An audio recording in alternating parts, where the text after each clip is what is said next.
from the mortals. But what about my thirst for blood? I'm not one to make wait, Doctor. I've patients to attend.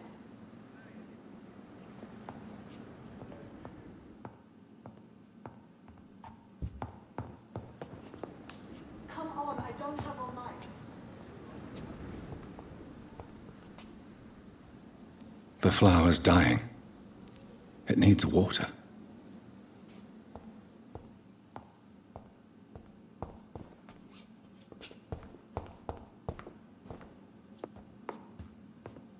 Come on, I don't have all night.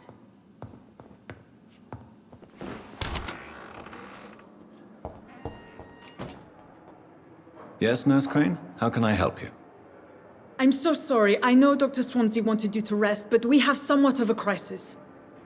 A crisis, you say? Our supply of antiseptics is nearly depleted. I was hoping there was another box up here, but...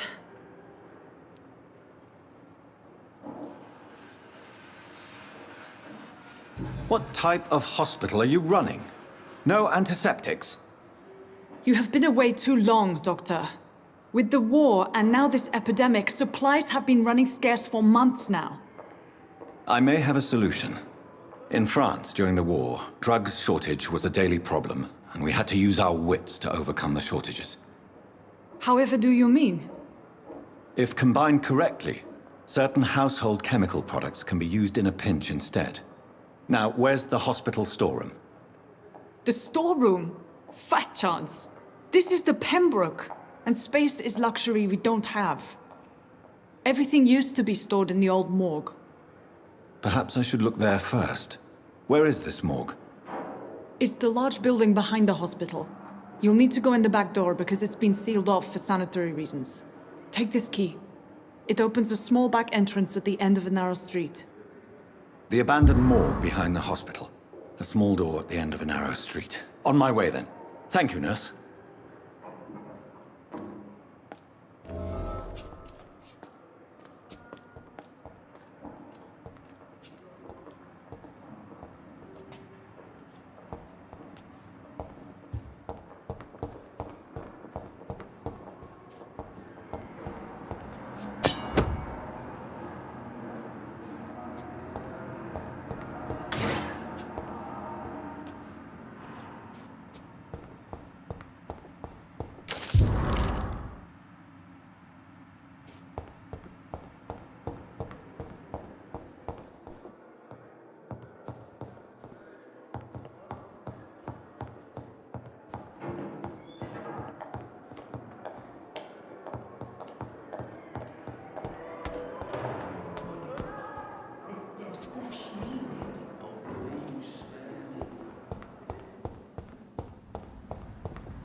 I will not let you down, my boy.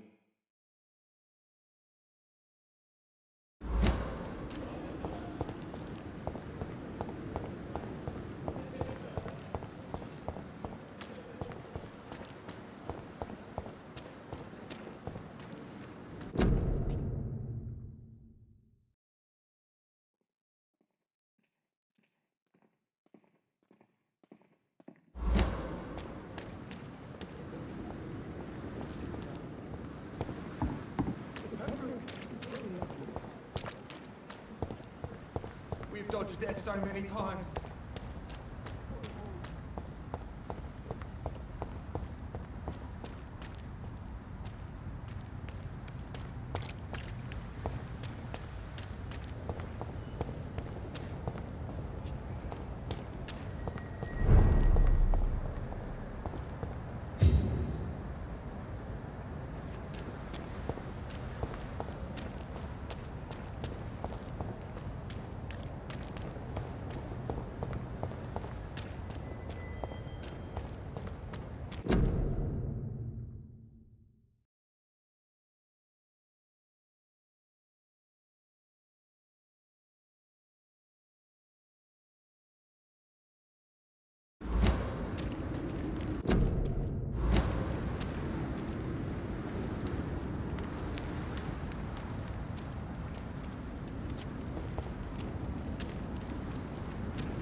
Stop right now! Go back home, idiot!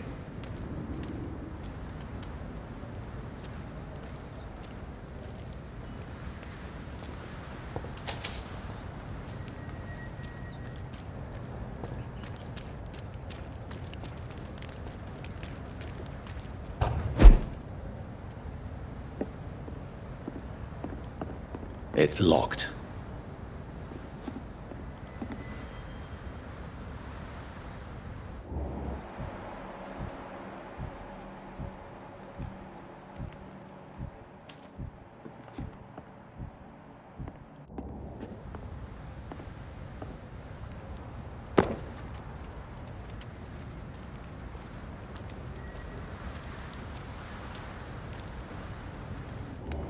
I said stay away, sir! Stay away!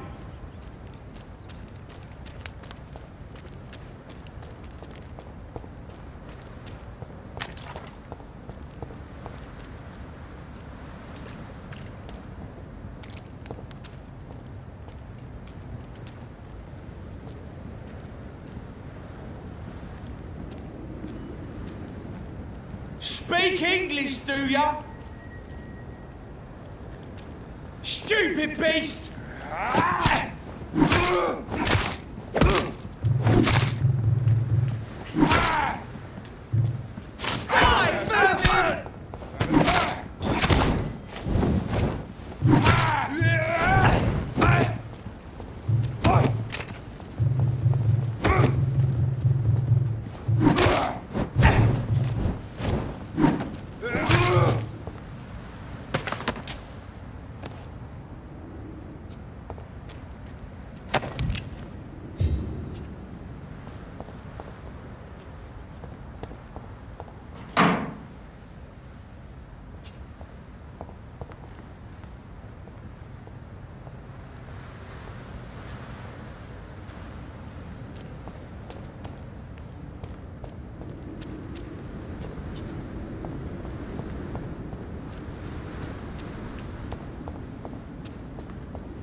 Last warning, sir!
Scowl voices in the garden. I should investigate.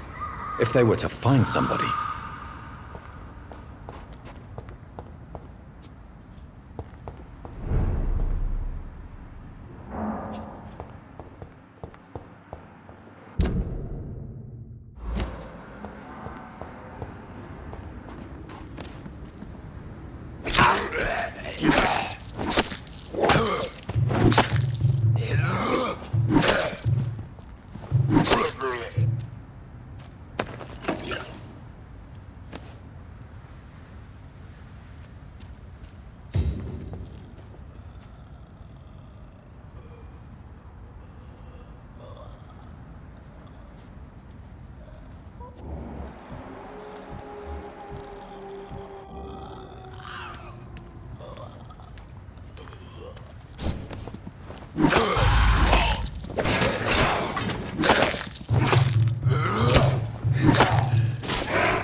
It's locked, all right.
Behavior is similar to the infected William Bishop. Must be the same strain. This sickness moves faster than influenza.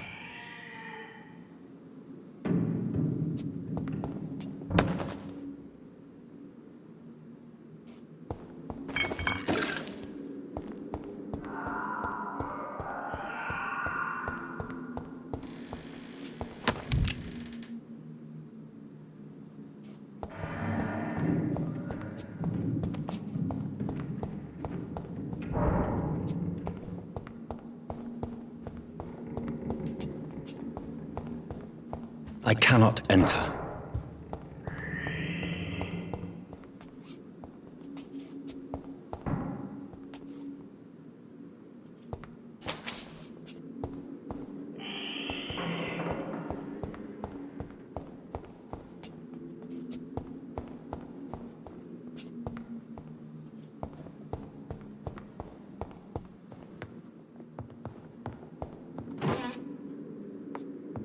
This key will surely grant me access to the basement.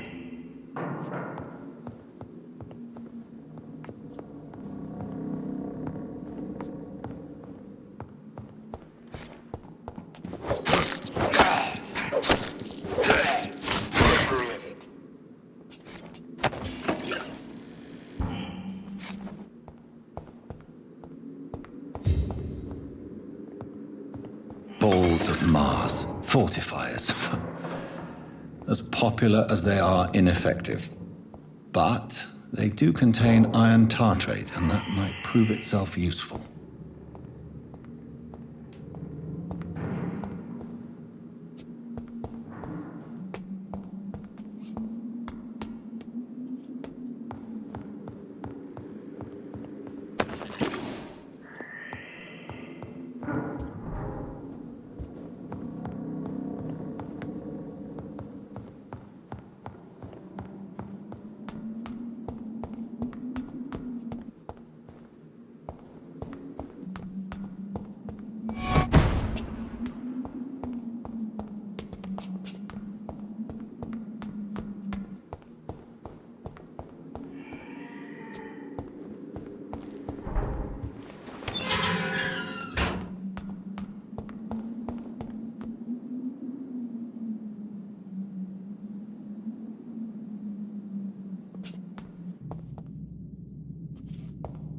These skulls feed from corpses and the husks of animals. They're not after blood.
It's locked.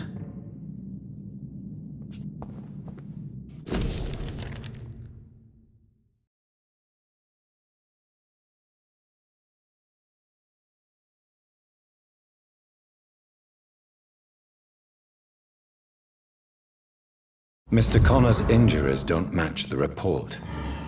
I'd better look into this.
It's locked, all right.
Yes, Doctor?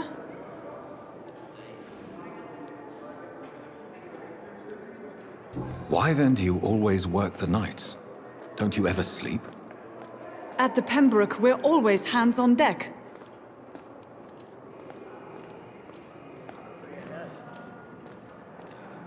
Lack of sleep and the medical profession always ends in disaster. I've witnessed many a colleague succumb to stimulants to fight exhaustion. Drugs were as deadly as bullets in the trenches. London's trenches start here at Pembroke Hospital. We are on the front line, make no mistake.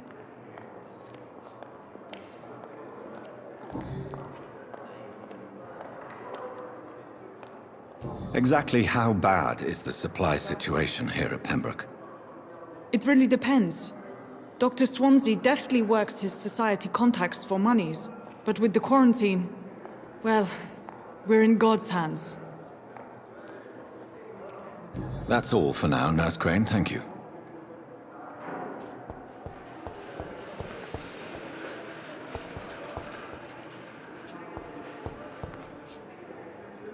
Good evening, sir. Can I help you? Unless you're here to fix my face. No. I don't think you can help me. I'm Dr. Reid. I've recently taken the position of head surgeon here. War injuries, am I right? You guessed right, Doctor. German shell took my pretty little mug right off. But they still call me Thomas Elwood.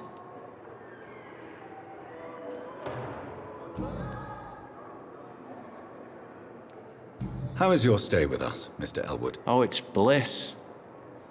I just escaped death in the trenches to be surrounded again by the moans of the dying. Can I ask you precisely why you're a patient here? It's the pain, sir. The drugs don't work. It just hurts under the scars, if you get my drift. Who is treating you? Is someone in particular looking after your case? Nobody since the old and tired doctor spoke to me. Started to think I was forgotten about. Wouldn't blame you. You don't seem worried by that. My face hurts so much more when I smile or cry. I've learned it's easier not to speak. But be assured I'm smiling inside. Can I do anything for your pain? Nurses gave me a bunch of pills.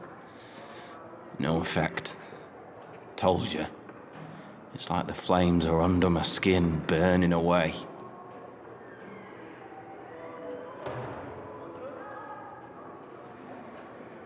Soldier, do you need assistance? I'm fine. Just do something for this pain, will you? That's all I'm asking. Goodbye for now, Mr. Elwood.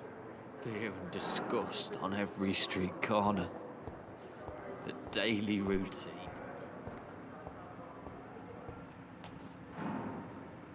Good evening, Mr. Hampton. How do you feel? Dr. Reid, is it? Oh, sir, I must apologize for my behavior. What do you mean? I was not myself in the factory. Fear and exhaustion made me say awful things to you, I'm afraid. You remained perfectly nice and polite. A little delirious, perhaps. But who wouldn't be after enduring an abduction? Thank you, Doctor. That's a relief. Now all I need to do is rest and return to my flock.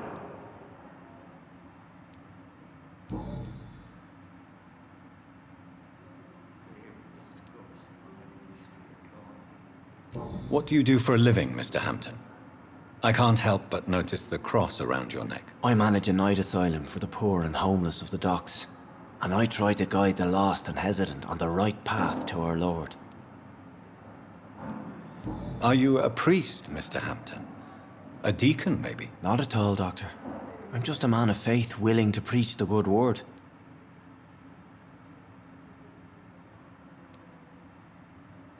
Why didn't you use your cross against William Bishop? To repel him somehow? That's a very strange question, Doctor. A cross is no magical token, if that's what you were trying to say. Not mine, anyway.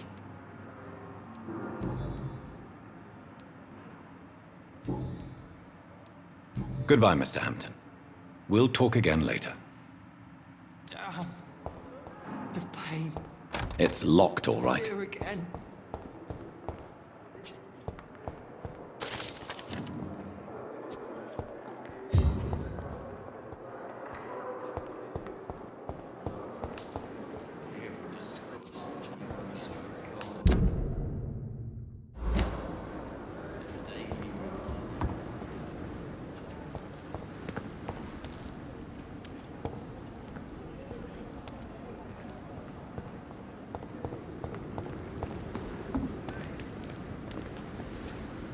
Good evening, sir.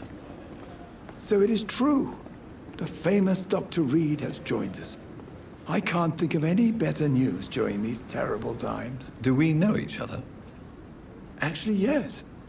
We met once before, at the Rockefeller University in New York. Dr. Tippett, yes, I remember. I was assisting Professor Carell in his research about coronary bypasses. He had nothing but praise for you. He was also very confident about your future. And look at you now. Eminent surgeon and blood transfusion specialist. Do you need any medical assistance yourself, Doctor? Come on, don't be ridiculous, dear colleague.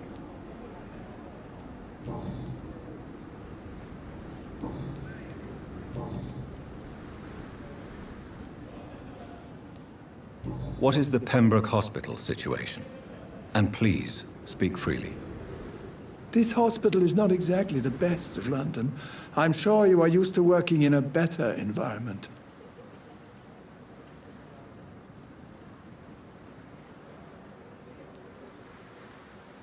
It's not exactly the best situation in London either.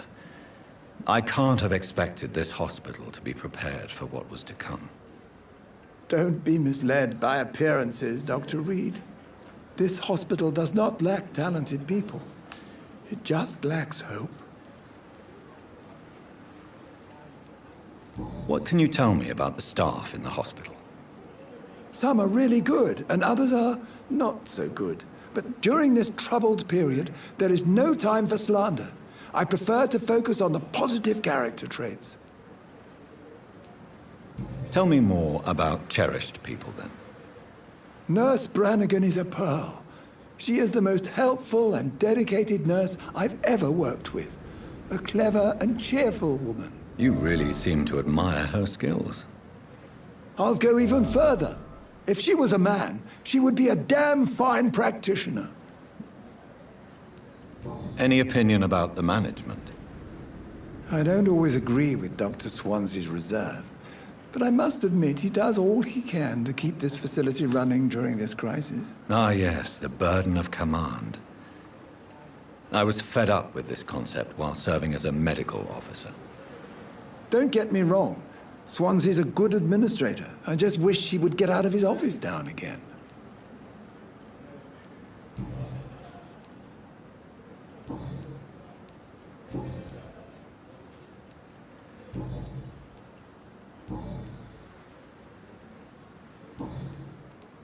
Goodbye, Dr. Tippett.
needed after this epidemic.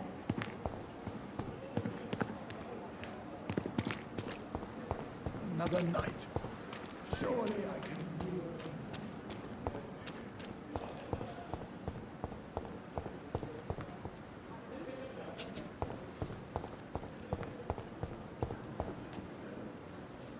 As for me.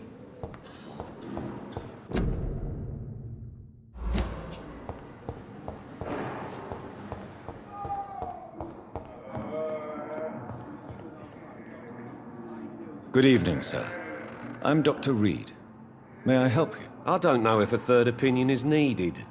Your colleagues are already arguing about my condition. I see. Would you mind telling me more about your situation? I'm Harvey Fiddick. All I want is to get me bloody arm fixed properly.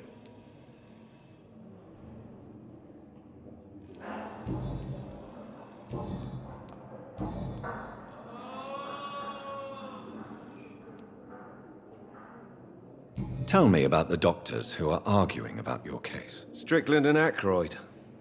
They both want the best for me, but there's a lot of pride there. Doctors are no different from carpenters, it seems. What do you mean? I often had professional arguments with rivals on a building site. Difference is I disagreed about wooden nails, not flesh and bones.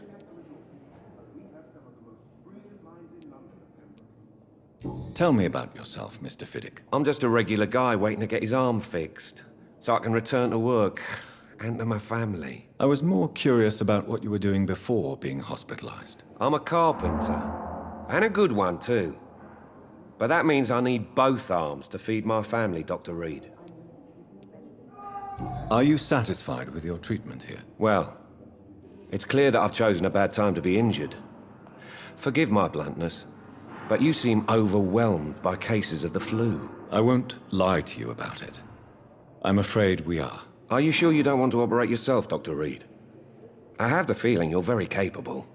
And your colleagues seem to think so too. In other circumstances, you would be right. But for now, I don't think I can take on the responsibility. My apologies.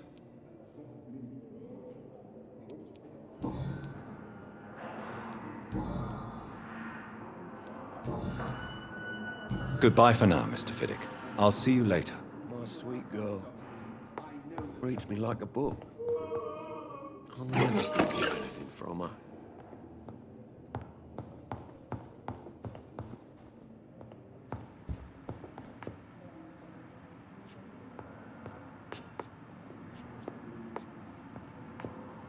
Good evening.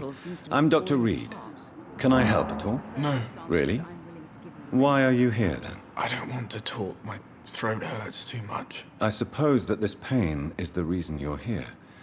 Is someone taking care of you? Yes. And no. Could you at least tell me your name, sir? Mortimer. Mortimer Goswick. How painful is your throat, Mr. Goswick? So painful I'd rather not talk at all, Doctor.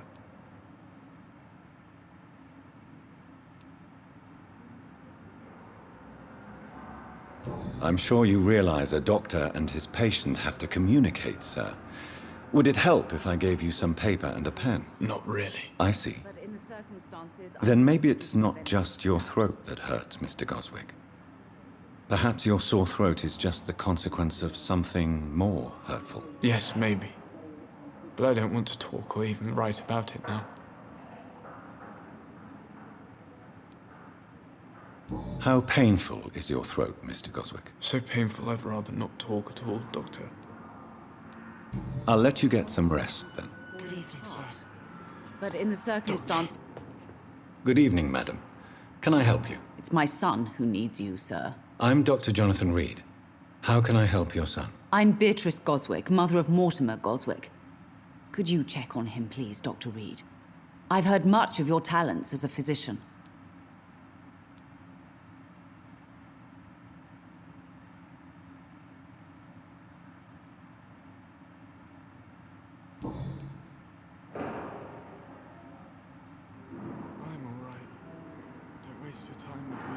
What can you tell me about yourself, Mrs. Goswick?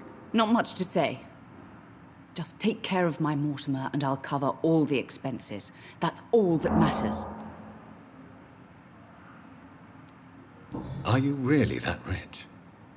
Most of the patients here are of a more humble origin, if I may say so. Yes, thanks to my husband. May he rest in peace. I can cover any needed medical expenses. May I ask if you have an occupation, Mrs. Goswick? I'm a teacher by profession. I teach young women who are more ambitious about their futures than their families. Good evening, sir. Doctor.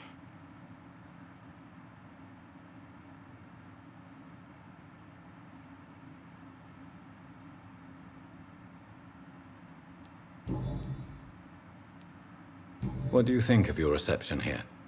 Any complaints? I have had the uttermost reservations about this hospital since we arrived. But we had no other choice, considering the state of emergency. Is there something in particular that's bothering you? Some of the staff were not especially welcoming. I suspect they're not accustomed to dealing with patients of such social standing. Tell me more about your arrival at the Pembroke Hospital. What gave you such a bad first impression? The ambulance driver was quite rude, for a start. And that nurse, Miss Hawkins, seems to have quite a dubious attitude. What do you mean? She managed to secure a bed for my son despite the epidemic. It was a relief, but it wasn't cheap.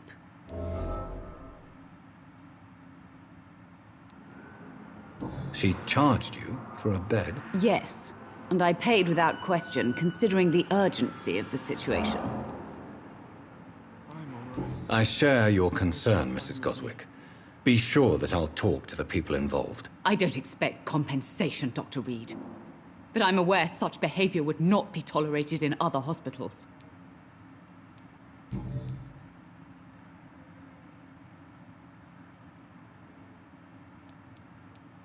Good evening, sir. Doctor.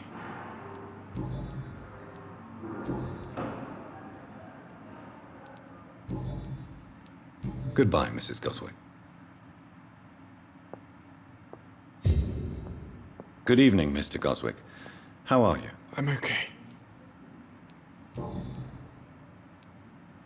Tell me about yourself, Mr. Goswick. I don't want to talk, Doctor.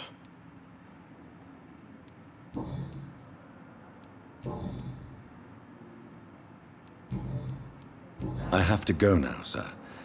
But don't hesitate to contact me if you need any help. I'm all right. Don't waste your time with me.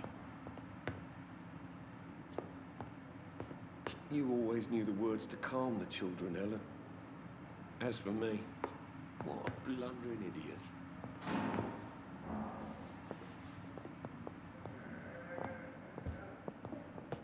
This hospital seems to be falling apart. But in the circumstances, I'm willing to give you the benefit of the doubt. I will not let you down, my boy.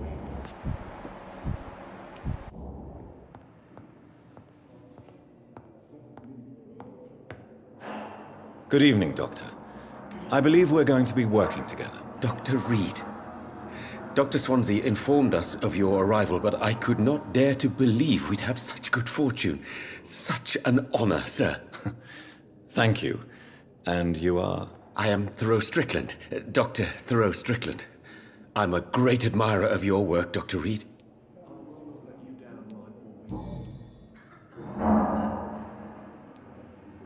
Please, could you tell me something about yourself? I'm a great admirer of your work concerning blood transfusion, Dr. Reid. I run my own experiments. I'm convinced it's the future. What made you choose to be a doctor? I'm not ashamed to admit you and your work have inspired me. I am honored to have the opportunity to work by your side.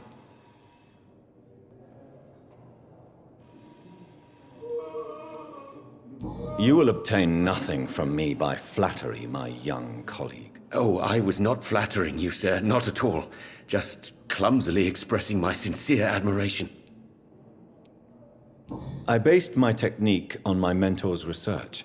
He helped me perfect my method. What is yours? I'd rather not talk about it. For now, it's just theories and first approach.